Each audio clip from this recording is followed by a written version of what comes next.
ci tarmac bi ngir waajal yegg si gaynde yi nga xam ne daal ne ñoom rek la ñuy xaar avion bi taxaw bu ko defee ñu daal di mën a wàcc saafonteeg ak yi kon daal ñu wax ni suñu gaynde yi jóge nañ ci Maroc ci jàmm yegg si fii nga xam ne mooy Sénégal ci jàmm ndax seen avion baa ngi nii ngeen di seen moom rek la ñuy xaar mu daal di taxaw bu ko defee it gaynde yi mën a génn kenn ku ne saafonte wan ñu ñaareelu trophée bi nga xam ni am na tamit ca wàll xam naa doo ko mën a gis waaye ñoo xam ne ñi ngi ci biir pavillon ba mënuñoo génn ñoom waaye dañ leen a téye foofu mais ci verre yi nga xam ne ñoom ñoo nekk ci biir pavillon bi fa lañ nekk di seetaan di xool tamit mbiri fan la toll mu lay wan ne daal tey ji fi ne ñëpp seen xel seen xol seen i gët mi ngi jëm ci avion bi nga xam ni gis nga gaynde yi ñenn ñaa ngi noonu di xool ci li nga xam mooy hublot yi pour permettre tey ji ñu mën a gis ambiance bi nga xam moo leen di xaar fii pétard yi moom foo ko natt rek romb na ko fa gaa yaa ngi taxaw ci côté yëpp di wan gaynde yi ni ñi ngi fi di taar pétard yi maanaam ñi nekkoon ci rond point ba ñoom ñoo daw si ñëw taxaw ci tali bi nga xam ne moo wër aéroport bi taar fa ay pneu ay pétard pour permettre ñi nga xam ni ñooy gaynde yi ñu mën a xam ni ñoom kat teew nañ ñi ngi leen di supporter ak lu mu guddi lu mu naaj dañ leen xaar te leen permettre wan neen ni ñun daal bëgg nañ ci li ngeen def te mbégte boobu moom la ñëpp wane président de la république wane ko ànd kook jëwri ñëpp ni ngeen ko gisee ñu taxaw nii bu ko defee di xaar gaynde yi ñu lii moo lay wan ne lii mooy Sénégal te Sénégal tamit nañ ko delloo bu baax a baax ñi nga xam ñooy suñu gaynde yi nga xam ni léegi ñu daal di wàcc ci avion bi nga xam ne moo leen jële Maroc indi leen fii nga xam ne mooy di ci biir réew mi kon tarmac bi daal fi na nii kenn xamatul kan mooy kan fi na ñi kenn ku ne yaa ngi génn fexe njëkk a gis jël sa téléphone ngir immortaliser li nga xam ne moo ne instant bi mu nekk it loo xam ni dina permettre tey ji kenn ku ne Omar on est là jusque presque yi nga xam ne ñooy gaynde yi ñi ngi waaj a wàcc ci avion bi mu nekk un moment solennel ñëpp ñoo xam ne ñi ngi yor seen téléphone di immortaliser li nga xam ne mooy instant yi ci loolu lañ toll fi na nii. Absolument dafa nekk événement boo xamante ni ku sañoon dund ko parce que évidemment dafa nekk lu am solo dans un instant avion bi wàcc na gis ngeen ko le président de la République ak le premier ministre dinañ dem ci buntu avion bi teeru Lions yi gis ngeen léegi daanaka gouvernement bi ñoom ñëpp taxaw nañu premier ministre ak gouvernement bi mu àndal yëpp daanaka teew nañu ñu fàttali ko fii ci aéroport ngir rek sargal Lions yi muy accueil exceptionnel ni ñu koy waxee rek boobu ba léegi kon déroulé bi Abdoul Aziz nañu jàpp ni noonu lay demee gis ngeen mascotu JOJ ñoom it daanaka ayo dañuy ñëw ci événement bi ngir rek fàttali ne sport daanaka jamono ji Sénégal daf ci fës lool ndax bu weesoo lii am na événement bu am solo boo xamante ni mooy JOJ 2026 yi ñu ngi koy waajal bu mucc ayib ba tax na kon occasion yi dafa nekk lu am solo gis nga ni ñu koy waxee gouvernement bi ñoom ñëpp ànd nañu mobiliser wu ngir rek xaar Lions yi ni muy demee nag mooy njiitu réew mi ak premier ministre ñoom ñooy dem ba ca bunt ba teeru leen ànd ak ñoom ñëw nuyonte saafonte ak gouvernement bi yëpp su ko defee nag après ñu bàyyi leen rek ñu noppalu ba suba ñu def parade exceptionnelle boo xamante ni dañuy saafonte ak askan wi yëpp. waaw Omar lii day wane lii mooy Sénégal. absolument tey jii ñëpp dañoo jënd seen i nelaw. ni gaynde li ñu wanal démb bëggal Sénégal ba kenn nelawul bi ci guddi. dafa jar tey ñu ñëw fekk si leen fii teeru leen ba ñoom ñu xam ni day gis nga supporters yi nga xam ñoo nekkoon ci rond point. absolument ñu ngi nii ci wetu aéroport bi. di taal ay pétard pour wan gaynde yi tamit ni ñi ngi fi. absolument ñooñu sax daanaka ca bëccëg ba léegi ñu ngi taxaw ak xam nga aéroport bi ni mu seddee et tout. mu jaral leen boobu ba léegi ñu taxaw ngir rek gis Lions yi ñu wàcc ñu saafonteeg ñoom loolu dafa nekk lu am solo di wane rek ne askan wi jamono ji fas yéene nañu delloo njukkal Lions yi ndax bégloo nañ leen encore une fois démb daanaka kenn nelawul gis nga Sénégal yëpp mobilisé wu ngir wane seen mbégte gannaaw ba nga xamante ni Lions yi def nañu seen mënin mooy rek dem yëkkati drapeau Sénégal ca kaw a kaw te loolu dafa naa askan wi yëpp dañ ci bég ba tax ñu waneeti ko tey njiitu réew mi ak premier ministre ak gouvernement bi yëpp ñoo teew solennité bi absolument mu nekk lu solennel ndax lii rek la réew am maanaam jël drapeau bi jël yóbbu ko ca kaw ni ko soldat yi di defee ni ko ñeneen discipline yi di defee xam nga loolu dafa neex ci xol ba tax na tey ñu war leen delloo njukkal lii nag di pàcc bu njëkk bi ñu wàcc saafonteeg ñoom teeru leen gunge leen ngir rek wan leen mbégte bi ñëpp am tey ngir dellu si bi fii ci Sénégal ak coupe bi ndax loolu rek lañ doon ñaan li président de la République li muy def tey dafa nekk dans la continuité maanaam logique la parce que bu ñuy dem da leen di sas da leen a sasoon jox leen drapeau bi wax leen ne dem leen ñëw indil ñu coupe bi donc bu ñu demee def loolu tey daanaka dafay nekk lu am solo loo xamante ni dafay war rek ñoom ñu indi seen pàcc wan leen ni askan bi kontaan nañu. Alors c'est un moment solennel, Omar, avec cet accueil que le président de la République va réserver à ces lions du Sénégal. Ils sont arrivés, on leur attend juste qu'ils descendent de l'avion pour pouvoir être reçus par le chef de l'État et tout son gouvernement. Les lions sont bien là, donc sur le tarmac de l'aéroport international Blaise Diagne. Au bord de ce vol, on aura bien sûr Dame Coupe, la Coupe d'Afrique des Nations. La deuxième étoile. La deuxième étoile que le Sénégal, que l'équipe nationale du Sénégal nous ramène aujourd'hui. Avec plaisir, voilà, vous voyez donc Abdoulaziz, tout à fait, le président de la République et le Premier ministre. Tout à fait.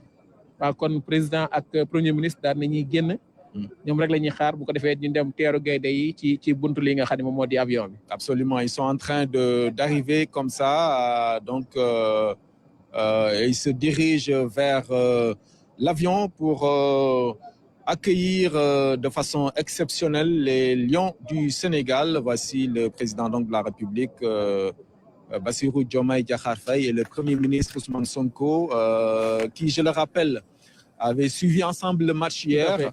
Un match qu'ils ont suivi donc dans une ambiance époustouflante, vraiment très tendue, beaucoup d'émotions, mais au final, donc le Sénégal a gagné et ils ont manifesté leur joie avec le peuple sénégalais qui est venu en masse devant les grilles du palais pour manifester effectivement cette joie exceptionnelle à la dimension de cette victoire, cette belle victoire des Lions au Maroc. C'est pas évident, Abdoulaziz, hein, d'aller décrocher la coupe surtout à domicile contre l'adversaire, le pays organisateur. Oui, sous la pression de toute une population. On a vu la tension que le match avait créé. Avec 200 décibels demandés par le coach marocain. Beaucoup de choses se sont passées. Hein. Tout à fait. Beaucoup de choses se sont passées avec les histoires de terrain d'entraînement, voilà, il y a eu sécurité. Beaucoup de sécurité, l'accueil, on se rappelle, et véritablement, il faut aussi dire, Abdoulaziz, que les autorités sénégalaises ont réussi à gérer cette situation parce que quand même, il le fallait. Quoi qu'on dise, ça reste un match de football, hein, c'est le sport, ça ne doit en rien gêner les relations exceptionnelles. Les relations diplomatiques, le Sénégal et le Maroc. Deux pays frères quand même. L'amitié fraternelle qui existe entre ces pays de longue date, qu'il faut coûte que coûte préserver et savoir qu'un match de football, le sport reste le sport et il faut un gagnant et un perdant. Et que ça dure 90 minutes. Absolument, et je pense que les autorités, aussi bien du Sénégal que du Royaume chérifien l'ont compris et finalement, bon, on a vu aussi qu'il y a eu un communiqué après qui est sorti pour rester vraiment sur cette amitié fraternelle entre les deux pays. Voilà, actuellement, vous voyez donc Abdoulaziz, le président de la République, voilà, mi ngi saafonte ak gouvernement bi ànd ak Premier ministre, certainement aussi di leen féliciter waale parce que évidemment ku nekk def nga sa wàll ci bopp ba maanaam ci département de sport évidemment gis nañ ni ministre bi yor wàll wi moom it def na waaram démb sax gis nañ ko ci image yi évidemment ak président de l'Assemblée nationale sur place ñoom it ñu teew fa di wane rek ne Sénégal donc benn bopp la def naa événement yu mel nii aussi dafay wane rek daf koy wane ne le Sénégal uni dans sa diversité franchement ñoom amul benn daanaka naatable ci xaj ak seen ci wàll wi victoire ñëpp la ah te peuple bi yëpp ñoo ko war a féete amul qui ma nga fële qui voilà amul yenn clivage yi aussi bien politique yeneen kii daanaka ñëpp ñoo bokk victoire bi te Sénégal moo mel noonu suñu nekkee ci événement yi ngay xam ne benn bopp la kenn mënu ko xar ñaar on a un pays exceptionnel un beau pays.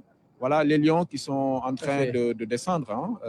Je pense que c'est peut-être l'équipe technique, le staff. Bon, voilà. Digital beeg staff bi voilà. ñooy wàcc noonu. Mais dafa naa Abdou Aziz image bi ñuy xaar mooy coupe bi. waaw. Capitaine bi Kalidou certainement wala Gana. Kalidou wala Gana wala Sadio. Absolument wala ñoom ñett ñëpp ñu joxandoo ko njiitu réew mi. wàccandoo joxandoo ko président de la République voilà. Il est en train, donc, le chef de l'État, de se diriger vers l'avion. Tout à fait. Pour donc accueillir les Lions du Sénégal revenus du Maroc avec cette deuxième étoile. Tout à fait. Mu nekk kon njiitu réew mi ginnaaw bi mu nuyoo moog premier ministre li nga xam ne ñoom ñoo di ki nga xam ne ñoo di gouvernement bi.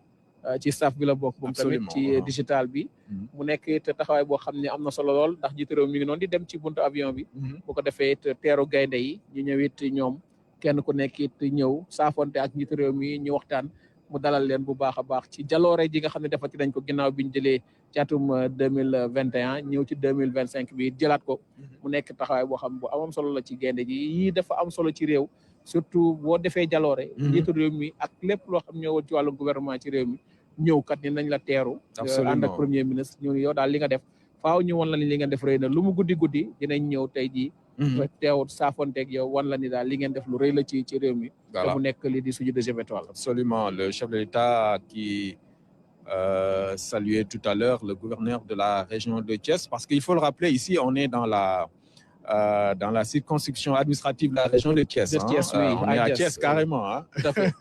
Donc, aéroport international Blaise Diagne de Diass. Dans quelques instants, mesdames et messieurs, les Lions vont sortir de l'avion avec la coupe qu'ils vont présenter au président de la République et au Premier ministre qui sont à l'accueil à l'instant et après cet instant ils vont certainement se diriger les Lions vers c'est pas la ministre de la jeunesse et sport là ouais mooy wàcc noonu absolument moom tamit daf liggéey bu am solo parce que département sport moom nekk na lu am solo loo xamante ni yombul tamit waaw je pense que voilà elle est à féliciter hein vraiment elle a félicité et c'est ce que les autorités sont en train de faire. Oui. Elle est entrée dans l'histoire. Tout à fait. Ah oui, c'est bien mérité parce qu'elle s'est donnée à fond. C'est pas facile de porter une équipe nationale dans les circonstances que nous savons aussi. Hein. Il faut beaucoup de moyens à mobiliser.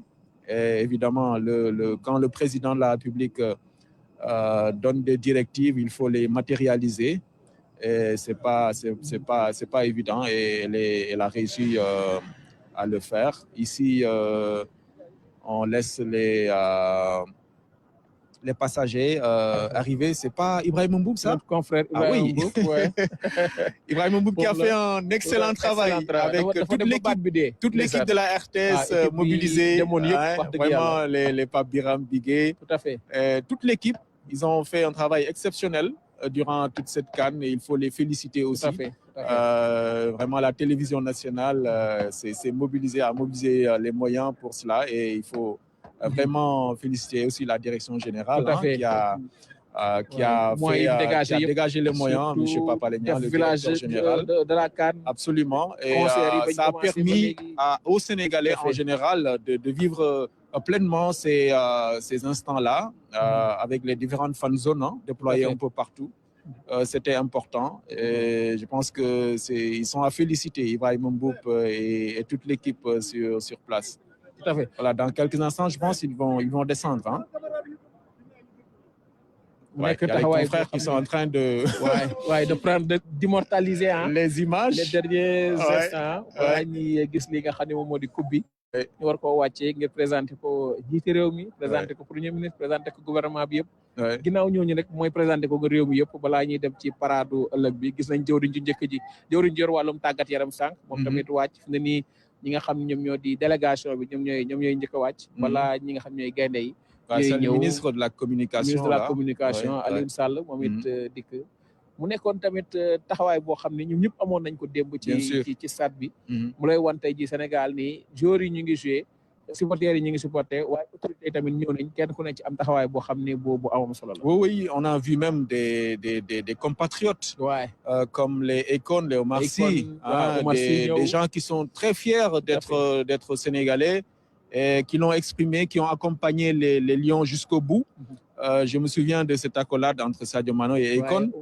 Il se dit que bon, li ñu waxante pratiquement mooy toogal dinañ jël coupe bi et tout. Bon, finalement, il l'a fait. Sadio Mané, c'est un joueur aussi qu'on doit remercier. Il a montré beaucoup de détermination, beaucoup de patriotisme durant toute sa carrière. Et hier, il a encore montré, que véritablement c'est un leader.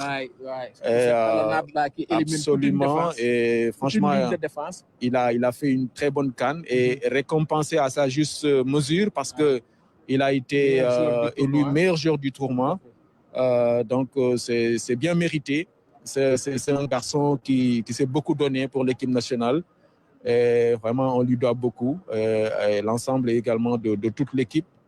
L'équipe s'est vraiment battue pour gagner cette CAN et aujourd'hui, on va encore les accueillir et leur dire un grand merci pour ce qu'ils ont fait pour le pays en nous ramenant cette deuxième étoile qu'on attendait ici lorsqu'il partait au Maroc. Abdelaziz, pratiquement, il y a au football, hein? Bon. xam nga ni actuellement Sénégal moom daanaka ñoo gën équipe ci Afrique et wane nañ ko je pense qu'il y a pas eu de surprise il faut le dire aussi démb la woon ndaxte ñun ak Maroc moo jël pays classement FIFA ñu jël deuxième absolument ñuy xëccoog moom ñu doon xool nag final bi au-delà final bi sax loolu la woon quoi ñaari équipe moo ñu doon départagé ñu ñëw nag gagné leen mu lay wan tamit te moo lay wan ni déclaration d'intention am na match buy daw conférence de presse dina ñëw coach bu nekk di nga wax li nga bëgg Sénégal dëkk ko yomb na waaye song koo jafe non on a une ba bal bi daw kenn ku ne dina xam une excellente équipe je le disais hier je pense que c'est notre temps tout à fait suñu temps la dañu war a profiter jël 3 étoiles ou 4 au moins après maintenant li ci am bon on verra parce que aussi football loolu la cycle la rek c'est réalité actuellement ñun ñoo aye comme on dit il faut que ñu profiter ci jël le maximum de trophées et puis voilà bégloo askan wi wane ni Sénégal c'est un grand pays de football yàgg nañu daw ci ay Coupe d'Afrique yàgg na mais actuellement avec les équipes qu'on a aujourd'hui vraiment on dirait qu'il a la voix mais Ibrahima on va lui arracher quelques mots Ibrahima, viens ici. On va t'arracher quelques mots là. Comment tu vas? Merci. Ibrahima, félicitations. Champion d'Afrique. Vous avez fait un excellent boulot. Vous êtes en direct, vous avez fait un excellent boulot, on le disait tout à l'heure. Alors aujourd'hui, vous avez voyagé avec l'équipe nationale. Quelles sont vos impressions, vos premiers mots après avoir foulé le sol du Sénégal avec cette coupe? Ouais, complet. Je m'excuse d'abord pour la voix cassée. Nous sommes contents de cette deuxième victoire. Et rendons grâce à Dieu d'avoir encore une fois eu la chance de commenter en direct un titre du Sénégal en phase finale de CAN. Je crois que c'est une victoire amplement méritée. Le Sénégal est un très beau champion. En 7 matchs, les Lions ont eu à décrocher 6 victoires. Un seul match nul, marqué 13 buts. En ont encaissé seulement 2. Il y avait du caractère parce que cette finale-là, c'était difficile à remporter devant le pays organisateur. Le Maroc qui n'a pas perdu à domicile depuis 2009. Ça fait quand même un bon bout de temps. Les Lions ont réussi à gagner à Rabat en finale de CAN devant le pays organisateur, devant 69 000 supporters. C'est tout simplement un très bel exploit des Lions du Sénégal en phase finale de CAN. Là, on découvre Pape Thiaw, l'entraîneur, qui est en train de saluer le président de la République et le Premier ministre, qui est en train de le féliciter, évidemment. C'est extraordinaire ce qu'il a réalisé, Pape Thiaw, vraiment, parce qu'on sait que pour une première, il a réussi à décrocher cette CAN et il faut aussi lui le féliciter. Hein. Ouais, c'est le premier entraîneur sénégalais qui gagne sa première CAN Et le CHAN et la Il gagne aussi le CHAN. Tout à fait. Pour sa première expérience sur le banc en tant que sélectionneur national, il gagne la CAN. C'est une première dans l'histoire de cette équipe nationale. Il a été réactif comme entraîneur. Il a fait de bons choix. Il a su manager un groupe, ce qui est difficile pendant presque 40 jours. Et je crois que c'est un coach qui a un bon relationnel. Certains ne le voyaient pas au début aller jusqu'au bout, mais ceux qui l'ont connu savent que c'est quelqu'un qui a fait ses diplômes tout en étant joueur déjà. Il a eu à faire beaucoup de diplômes. Il a eu de l'humilité. Il a eu le sens de l'écoute. Il a eu à faire les bons choix. Et au bout du compte, il est champion d'Afrique. Il faut le féliciter. Et on est content de voir un fils du pays gagner encore une fois un trophée continental pour le Sénégal. Ibrahima, vous avez vu la coupe, hein? Tout à fait, waaw coupe bi moom macha allah présenté au président de la République et au Premier ministre. waaw ñu koy présenté président de la République ak premier ministre. Ils sont en train de saluer les joueurs bu nekk. Tout à fait permettre tey jii Sénégalais yi kenn ku ne nga gis trophée bi nga xam ni vraiment yaa voyagé ak Lions yi yombul woon Sénégal ñëw jëkkati li nga xam ne moo di trophée ci kanamu équipe bu Maroc boo xam ne ñu woon ci coupe du monde. waaye match bu jafe woon la puisque li xew ci match bi moom moo bëri. À 48 heures gis ngeen accueil bi gis ngeen problème au terrain d'entraînement bi gis ngeen le jour du match même les intendants sénégalais bu ñu ñëwee avant le match dañ leen interdire ne leen doo leen dugg ce qui est incroyable mu am ay sabotage yoo xam ni amoon na supporters yi assez menaçant fees stade bi gis ngeen lu ñu def Edouard Mendy avec ses serviettes yi mu tegoon derrière les buts Diri Yehvan Diouf lui c'est un héros. C'est quelqu'un à féliciter. Absolument. Il s'est sacrifié pour l'équipe du Sénégal. Il a pris des risques. Gars yi mënoon nañ ko fa gaañ loolu day wane ni équipe du Sénégal bi am na solidarité moo am aussi ay fait de jeu yu am avant Krépin Diatta qui tombe malade subitement avant Matar Sarr aussi. Pape Matar Sarr qui tombe en syncope à la mi-temps. Ousseynou Niang à l'échauffement. Ah, le voilà, Sadio Mané. Il a été le grand monsieur. Absolument, très classe. C'est lui qui a sauvé la finale. Absolument, il a sauvé la finale. Il a pris la vie de Mamadou Niang, de Lage Diouf, de Claude Leroy. Absolument. Et après, il est allé rappeler les joueurs, ses coéquipiers. Ñu ñëwaat ci vestiaire, ñu jóge ci vestiaire bi, ñëw Edouard Mendy arrêté penalty bi. Et le reste de l'histoire on le connaît, ça se passe de commentaires. Absolument. ñu bàyyi la nga dem dallu ndax xam naa ni coono bi bëri na. waaw ñu bàyyi la nga dem dal vraiment merci beaucoup. Ibrahima qui était chez lui parce que il connaît bien le Maroc. Et puis pour la petite histoire, la finale s'est jouée à quelques encablures de ma cité universitaire, là où j'ai passé 4 ans de ma vie à l'occasion de mes études supérieures au Maroc. C'était un retour aux sources, un retour dans ma seconde patrie. Et au bout du compte, je crois que la meilleure équipe a gagné. Et j'encourage l'équipe du Maroc à travailler pour aller chercher un titre à l'avenir. Parce que c'est une équipe qui a du talent. En tout cas, c'était une CAN très particulière pour moi de revenir à Rabat, de retourner à Rabat après 15 ans d'absence. Et ce n'était que du bonheur du début à la fin. Di sant Yàlla bi nga xamee ni Sénégal jël na ndam li à Rabat en terre marocaine. Merci beaucoup. Merci. Félicitations encore. Et félicitations à toute l'équipe de la RTS qui était sur place. Voilà. Donc les joueurs ñi dafa am solo. Absolument. Joueur bu nekk nga ñëw saafonte ak président saafonte ak premier ministre. ak gouvernement bi bu ko defee ñoom it ñu wax la ressenti bi nga xam ne am nañ ko. Parce que moment yi voilà Nicolas Jackson qui a aussi fait une belle CAN. Franchement Mamadou Seck aussi.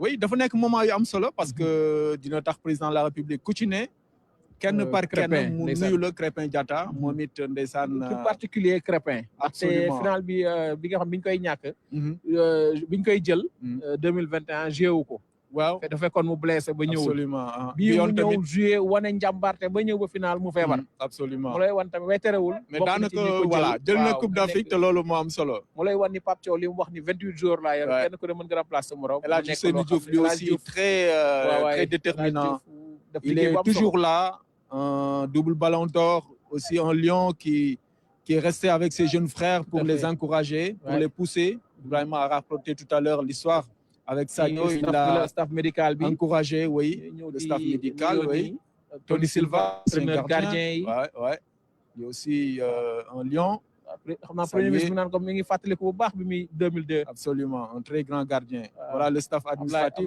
le secrétaire général Abdoulaye Sow ñëw aha vraiment mu nekk taxawaay boo xam ni bu am solo ñoom tamit daf liggéey bu am solo franchement hein, avec le président de la fédération aussi. tout à fait Abdoulaye Fall. Abdoulaye Fall qui est aussi à sa première participation. Babacar Ndiaye président ouais. Ligue football professionnel. Absolument ouais. nekk lu am solo ñoom tamit staff bu am solo la def naa seen liggéey aussi war nañ ko rafetlu. Parce que ñoom daanaka c'est notre confrère là. Bakary Cissé c'est le président de la commission. mooy président communication mooy président tamit ligue. bu Ziguinchor effectivement. Ouais. Donc un à un ils sont en train de saluer le président de la République et le Premier ministre, les membres de la délégation, aussi bien les joueurs, le staff technique que le personnel administratif. ñoom ñëpp daanaka ils ont eu tous le mérite de porter l'équipe nationale. Cheikh Seck, l'ancien gardien de but, lui aussi vice-président, qui est en train de saluer les autorités. Lui c'est Fedior, merci Fedior. Non Yaya Baldé, c'est Yaya Baldé. Absolument. Léegi ba dem. mu nekkee taxawaay boo xam ne bu amam solo la yaa ngi gis Edouard taxaw suur yëpp ñu ngi nii taxaw. mu nekk taxawaay boo xam ne bu amam solo la permettre tey ji Sénégal mu indiwaat ñaareelu étoile. Khalilou Fadiga. Khalilou Fadiga. Ouais. le gaucher magique. moom it nekkoon joueur bu am solo tey mu nekk ci staff bi. lii moo lay wax tey taxawaay bi Mamadou Niang. Oui, c'est lui. Mamadou Niang. Ouais. Qui a accompagné l'équipe. Tout à fait. Aussi un ancien buteur, un ancien capitaine de Lyon. Oui, non, dafa am solo. Ouais. Gestion technique bi. Permettre leen tey ñu def liggéey bu am solo. Amadou Kane, vice-président aussi. Waaw, direct vice-président. Ouais. Les joueurs sont là. bu am solo la kon joueurs yi ñëw nañu. kontaan tey ñëwaat fii ci Sénégal indi coupe bi donc ñu war leen sargal gis nga Mayacine Mar lui aussi. Quelqu'un qui connaît bien le football sénégalais en tant que DTN.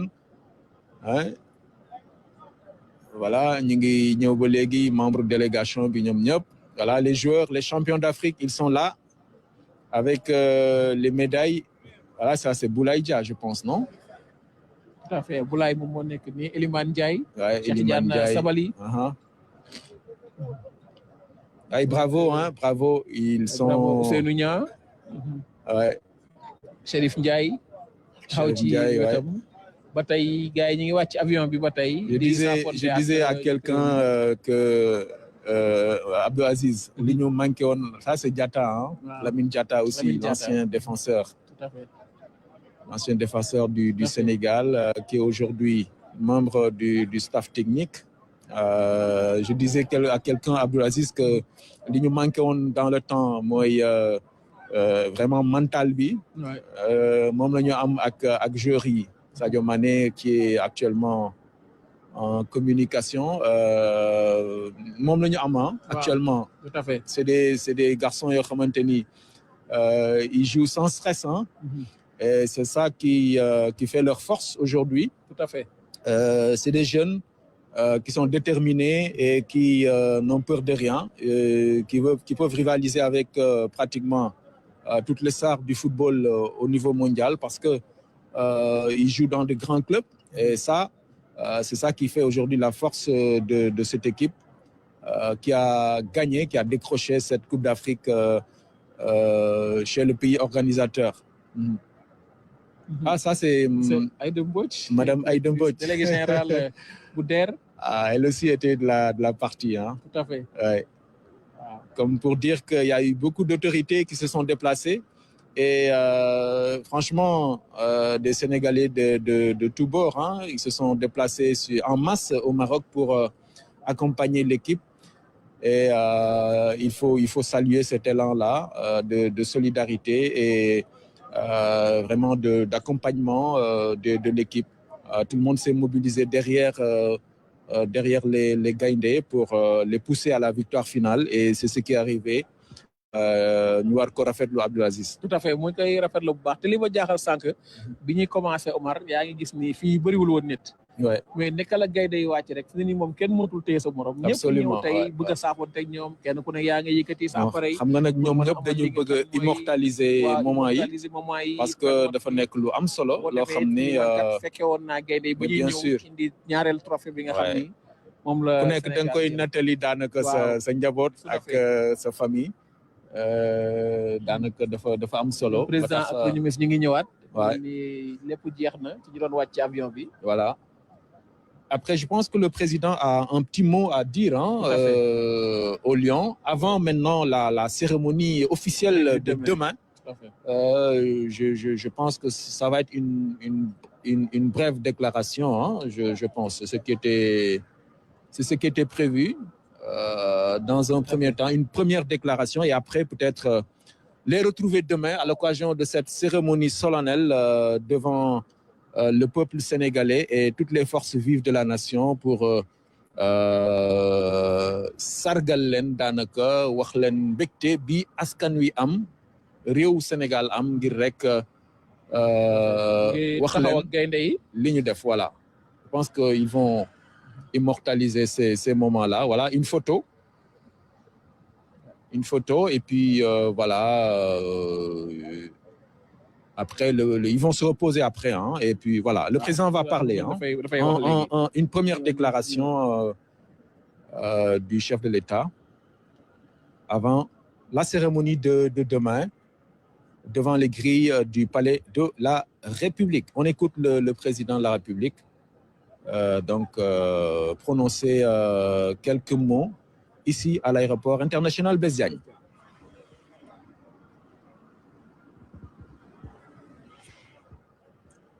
Voilà la dernière mise en place avant la déclaration du chef de l'État, qui aura quelques petits mots.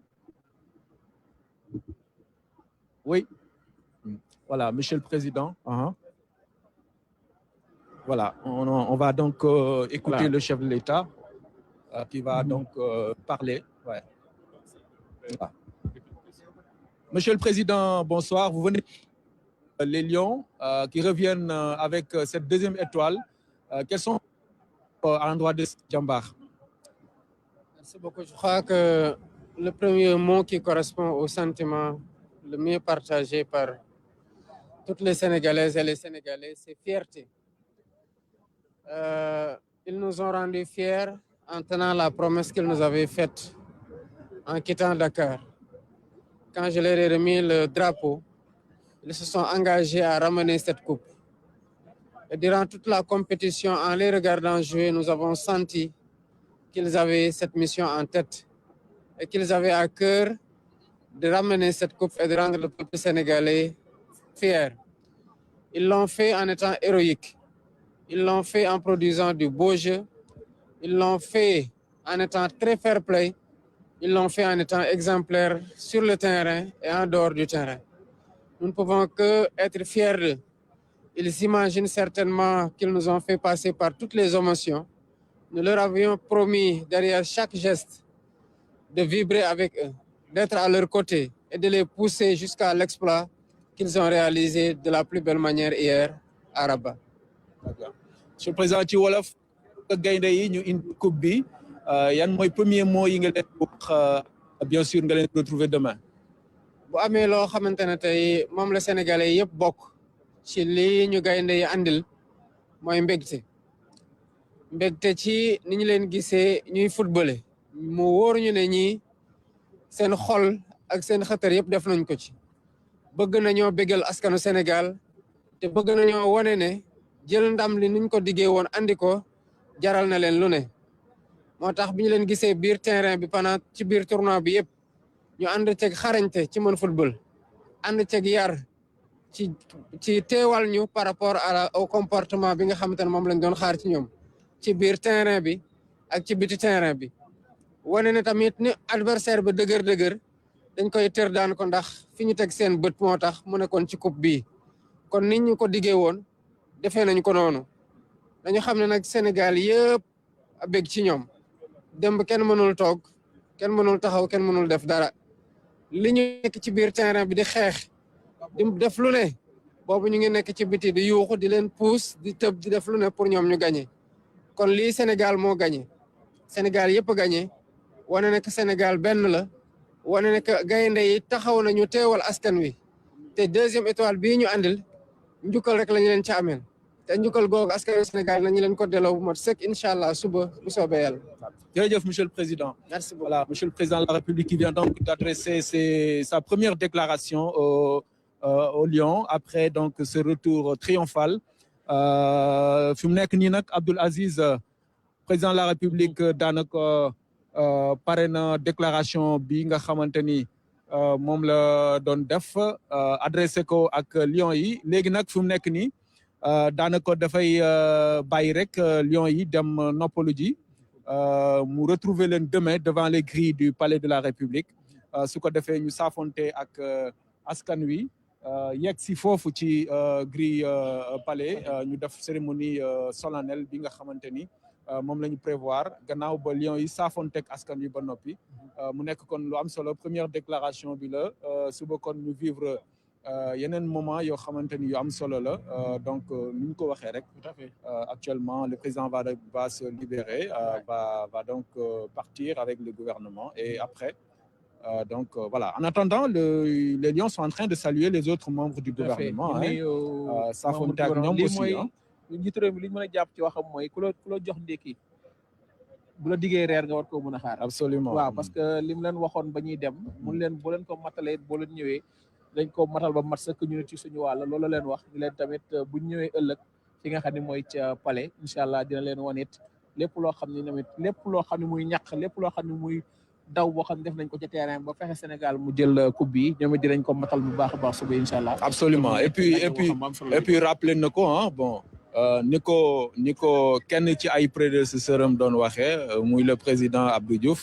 ku def lu rëy am lu rëy donc certainement dinañ saafanteeg ñoom waaye tamit dina am luñ leen neexale te loolu nag dañ koy mérité trop parce que ñoom ñoo ko def tout à fait waaw ñoo ko mérité voilà ñoo ko def ñoo sagal Sénégal ñoo xeexal Sénégal ba ne ko tey jii mu ñëw mu nekk noonu kon Pape Thiaw di coach bi di nuyu ñi nga xam ne membre gouvernement bi nga xam ni député yi nga xam ne ñoo fi teew waaye ku ci nekk wax ko mbégte bi mu am effectivement posé acte bu héroïque ci démb waay mu lay won tey taxawaay bi nga xam ni moom am na ko moom Pape Thiaw ñëw tey nekk it koo xam ni jël na CHAN bi jël li nga xam ne moo di Coupe d'Afrique des Nations it indi ñaareel étoile ci maillot bu Sénégal mu nekk loo xam ne lu am solo la Aïssatou Françoise bu fekkee am nga question yooyu laajte ci man ak Omar ñu dikkaat ceeg yow. waaw merci Abdoul Aziz sànq maa ngi la doon woo di la wax ne sargal Lions yi mu ngi commencer par dérouler le tapis rouge nag mu nekk benn symbole d'honneur et de prestige loolu moo waraloon ñu dérouler leen ko moo taxoon ma la doon woo sànq pour que ngeen dellu si ci symbolique boobule. waaw nee na sargal bu njëkk bi mi ngi tàmbale ci dérouler li nga xam ne mooy tapis rouge pour gaynde yi nee na loolu c'est symbolique. absolument ci waat ci bu baax a baax. oui effectivement nekk na lu am solo loo xamante ni président de la République ak premier ministre def nañ ko mu nekk lu am solo loo xamante ni daanaka acte bu solennel la. te loolu effectivement Françoise a raison nekk na loo xamante ni lu ñuy saluer la. Abdou Aziz ma bàyyi la nga continuer rek. tout à fait on se retrouve demain. tout à fait inchallah pour vivre ces moments exceptionnels avec le peuple sénégalais. merci beaucoup Omar ñi ngi mi ñu doon accompagner li nga xam ne moo jëm ci direct bi ñu doon amal fii kon Françoise ñi nga ko waxee sànq ci tapis rouge bi nga xam ne njiitu réew mi lañ ko doon lalal ak yenn ñi nga xam ne ñoo nekk ci. permettre na li nga xam ni moom moo di njiitu réew mi permettre na ko tey ñi nga xam ne suñu gaynde yi def jaloore def lu rëy loo xam ni permettre nañ tey Sénégal mu jël ñaareelu trophée ñaareelu médaille étoile boo xam ne def na ko ci mayoom permettre ko tey ji mu nekk lu am solo tapis rouge boobu lañ leen tëralal dalalal fii ci buntu avion bi maanaam gaynde yi bu ñu wàccee rek ci lañ teg seen tànk di jëmale wàcc ak moom dox fi ne nii ci lañ nekk di dox di saafonte di nuyonte ak membre gouvernement bi ak délégation bi yëpp permettre tey jii ñoom ci tapis rouge boobu mu nekk lu solennel mu nekk it loo xam ni li topp na ci liggéey bi nga xam ne am na solo ba ñoom defal nañ ko ñi nga xam ne ñoo di Sénégal tax na it njiitu réew mi nañ leen lalal tapis rouge bi tegal leen ni ñu jaar ci ba dugg ci li nga xam ne mooy salon d'honneur bu pavillon présidentiel bu li nga xam ne moom moo di njiitu réew mi fi nga xam ne moom moo fay jaar ñu jaaral leen fa ñoom li nga xam ni ñoom ñoo jël trophée bi mu nekk it taxawaay boo xam ne bu am solo la suñu gaynde yi ndax jiitu réew mi yaa ngi ko gis mi ngi noonu dugg ci oto bi di dem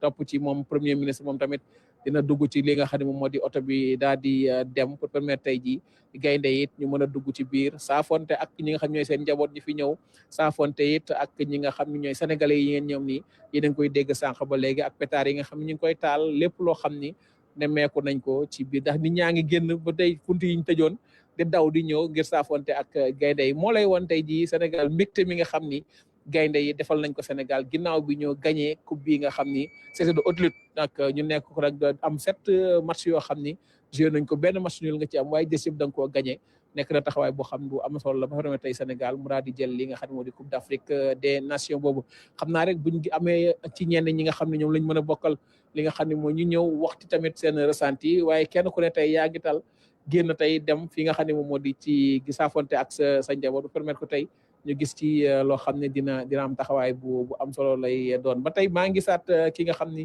moom moo di yenn gan yi nga xam ñëw nañ fii ñi nga xam ñoo nekk ci waa comité d'organisation bu Jeux olympiques ñëw nañ fii ñëpp ñi nga xam ni mooy député yi ñi ngi fi ñi nga xam ne ñoom ñoo di ministres yi ñi ngi fi waaye ñëpp ñoo xam ne it ñëw saafonte ak gaynde yi moo leen tax a jóg lu mu guddi fi na ni waxtu wi mi ngi dem mu guddi lool waaye terewul ba tey jii ñoom ñi nga xam ne ñoo fi ñëw tey pour wan gaynde yi saafonte ak ñoom mu nekk nag kon accueil boo xam ne suba dañ ko def ak loo xam ni dina permettre tey jii Sénégal saafonte ak seen gaynde yi nga xam ni ñoom ñoo ñëw indi trophée bi nga xam ne lu amam solo la ci biir réew mi Aïssatou François Seck en attendant yeneen question yoo xam ne ñi ngi ci le temps ñenn ñi nga xam ne nañ ñëw fii ñu bokk ak ñoom waxtaan bi jëm ci li nga xam ne moo di teeru bi ñu teeru gaynde yi fii nga xam ni ba tey ñoom gaynde yi demaguñu ñoom ñi ngi def li nga xam ni moo di dox ci tapis rouge bi di nuyonte ak di saafonte parce que délégation boo gisee ñi wàcc avion bi yëpp dafa nekk loo xam ne lu sori la premier ministre mooy dugg ci oto bi noonu moom tamit di dem ginnaaw njiitu réew mi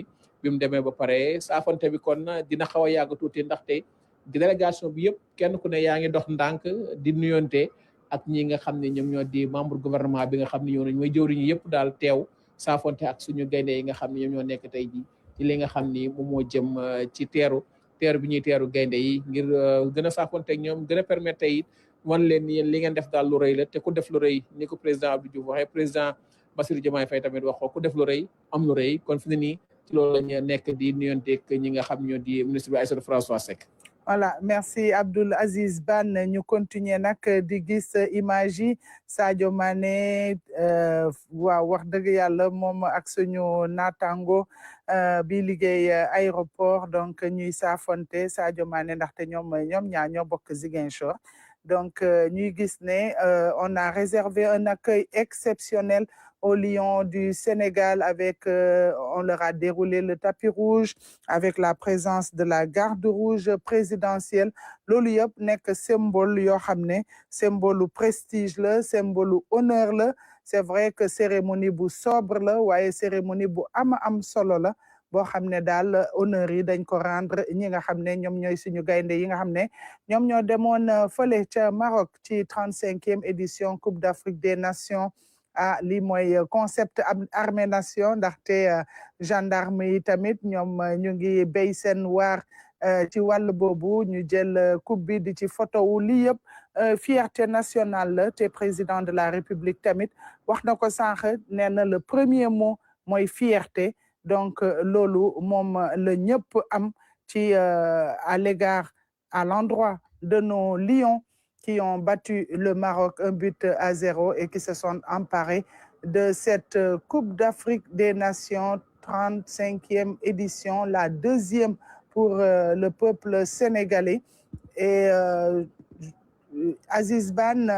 ko waxee waaw ni nga ko waxee noonu la soxna Aïssatou kon ba tey jii ñi ngi saafonte ñoom gaynde yi ànd ak ñi nga xam ñoom ñoo di membre gouvernement bi te tey def li ci gën a neex sax mooy ñi nga xam ne ñooy liggéey ci AIBD kenn ku ne da nga ñëw ne man kat naa def la tour ba photo ak trophée bi naa photo ak gaynde yi ñi nga xam ne mooy supporters yi nekkoon ci biir pavillon bi sax dañoo mujj fëx ñoom tamit daw ñëw lépp rek pour mën a saafonte ak gaynde yi waaye lépp rek dañ ko def ci dal def ko ci ànd ak tey ba permettre tey jii kenn ku ne nga mën a saafonte ak suñu gaynde yi mu nekk taxawaay boo xam ni tey jii boo ko gisee sax sa xel day demaat ci match bi nga xam ni moom lañ doon joué démb ak émotion yi nga xam ne am na ci yëpp gis naa ci sax ñoo xam ne tey jii dañ gis Sadio Mané commencé di jooy ñenn ñi gis Kalidou Koulibaly laxasaayoo ko commencé saafonteeg moom mu lay wan ni Sénégal tey jii démb lañ demoon di football li nga xam mooy final bi waaye ba tey émotion yi dafa des tey jii jooy yi bëri na fi mais ay jooy yu mbégte la ay jooy yoo xam ne kenn ku ne dégg nga ni ah man mii de suñu gaynde ñoo demoon teewal ñu ndaxte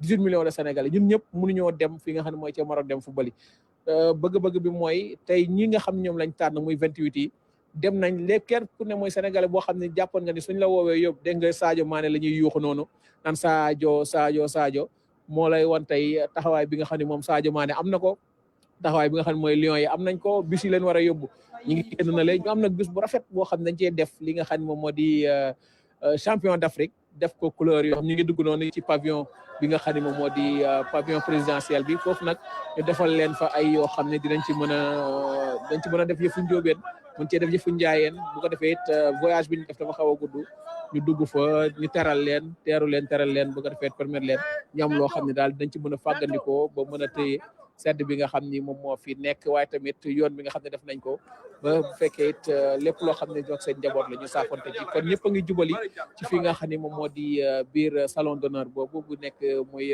pavillon présidentiel bi fi nga xam ne mooy ci biir di ci gën a neex mooy jour yi kenn ku ne yaa ngi jël sa temps ngir photo ak ñi nga xam ni ñoom ñoo di supporters yi ñoo fi teew ñi liggéey ci AIBD ñi nga xam ne ñoo ñëw ànd ak ñoom waa nga xam mooy membre gouvernement bi kenn ku nekk it ñëw wan sa morom ni ko mayit yaa ma demoon teewli ji waaye tey ji naa la ko delloo ba it nga gis ni daal taxawaay bi ñu am mu nekk loo xam ne lu amam solo la kon lii moo am fii nga xam ne mooy ci aéroport te li ci gën a neex tamit mooy fii sedd na trop nekk na foo xam ne fu sedd la mais terewul ba tey nit ñi te xooluñu sedd bi xooluñu leen mais ñu ngi xool suñu gaynde li ñu doon daj bi ñu nekk ci terrain bi ndam li nga xam ne am nañ ko ba indil ko ñi nga xam ñoo di Sénégal xawaay bi nga xam ne am nañ ko ba indil ko fi nga xam ne Sénégal ndax ko mel ni ku dajee équipe bu mel ni RDC def ak moom match nul nga dajee équipe bi nga xam ne moo di Mali gagné ko nga dajee équipe bi nga xam ne moo di Égypte ku xam suñu diggante ak Égypte match yi booy dajee moom ni muy méttee Mali boo dajee moom ni muy méttee nga ñëw tamit final lu toll ni final nga dajee ak équipe bi nga xam ne moom moo di Maroc mooy dalal mbir yi lu toll ci 70,000 personnes yoo xam ni ña nga fa di ànd ak équipe bi di ko supporter yow nga ni déet waaye loolu je fais fi de ça nan naa def sama kéem kattan ba fexe sama réew bég Sénégal tamit delloo leen ko ndax boo gisee fan yi yëpp final bi di ñëw Sénégal yi ñu ngi nekk di peinture koñ yi di takk ay drapeau du jët dañoo def comme yow sol verte jaune rouge Aziz allô Aziz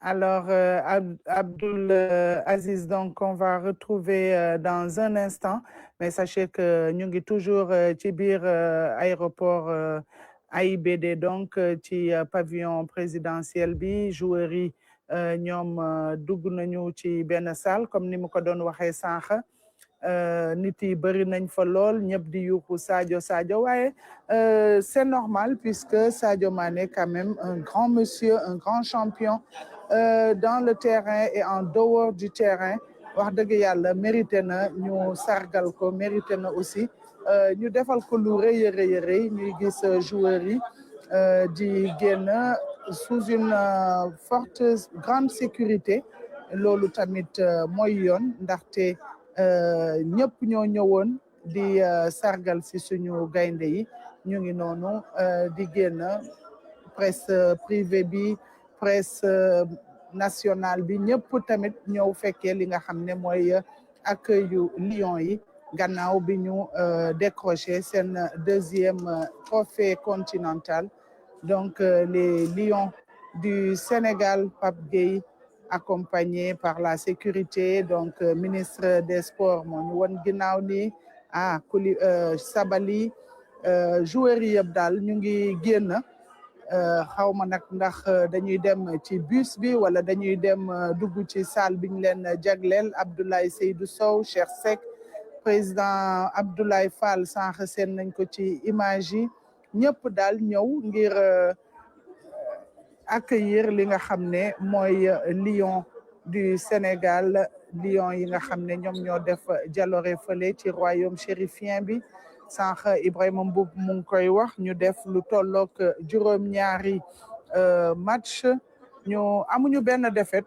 ñu gagné juróom-benn yi daal di def benn match nul c'était comme contre RD Congo mu nekkoon 1 but partout Sénégal nag daal di dugal lu tolloog fukki but ak ñett daal di encaissé ñaari but kese jël nag li nga xam ne mooy trophée bi waaye bu trophée bi weesoo tamit dañuy wax ne Sadio Mané moom la ñu def meilleur joueur du tournoi ndaxte Sadio Mané nekk na 2 fois homme du match loolu moo waral ñu ngi gis Khalidou Fadiga Ami Sène bu fédération sénégalaise de football donc ñoom ñëpp daal ñu ngi egsi nañu Dakar ci jàmm ak salaam xaw ma nag ndax dinañu mun a gisandi Abdoul Aziz Ban pour mu wax ñu la suite du programme Abdoul Aziz.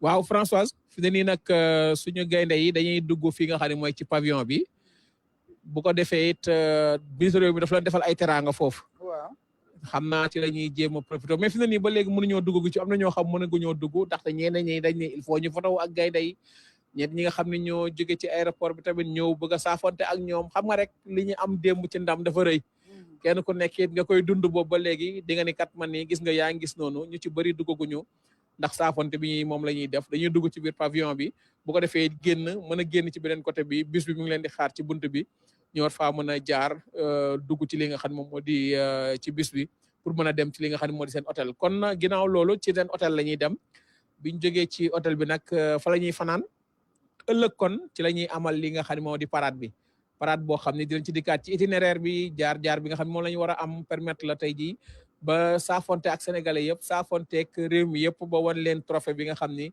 moom lañ indi daal di jubali nag fi nga xam ne mooy ca palais de la république ni ko njiitu réew mi waxee ni ki ëllëg dinañ leen teral sargal leen ba wañ wan leen ne daal liñ taxaw ak li ñu taxaw réew mi ci wàllum compétition bi dañ ci gis seen bopp bu baax a baax kon fi ne nii bis yi nga xam ne mooy yóbbu gaynde yi mi ngi wiiri ndaxte ñi ngi def but ba maa la koy wax sànq bis boo xam ne bu rafet la sax ñu def ci bind ci champion d'Afrique bu rëy def ci couleur yoo xam ne yu am solo la muy raaya réew mi ak bis yoo xam ne ñooy jël waa délégation bi ànd ak escorte bi bu ko defee it ñu mën a dugg fi nga xam ne mooy ci bis yi dem ci hôtel bi daal di dalu nag ndaxte def nañ match bi ñëw def voyage boo xam ne bu métti la fi nii nag dem ci hôtel ba dallu ëllëg it ñu def saafante ak réew mi yëpp ko defee it won leen daal li nga xam moom lañ jëlee ci tournoi boo xam ne Coupe d'Afrique boo xam ne ak loo xam ne ay ñeenti ay bis yoo xam ne jóge nañ ko seen réew jóge nañ ko seen club yi bàyyi seen i njaboot ñëw gisanteeg ñoom ginnaaw final bi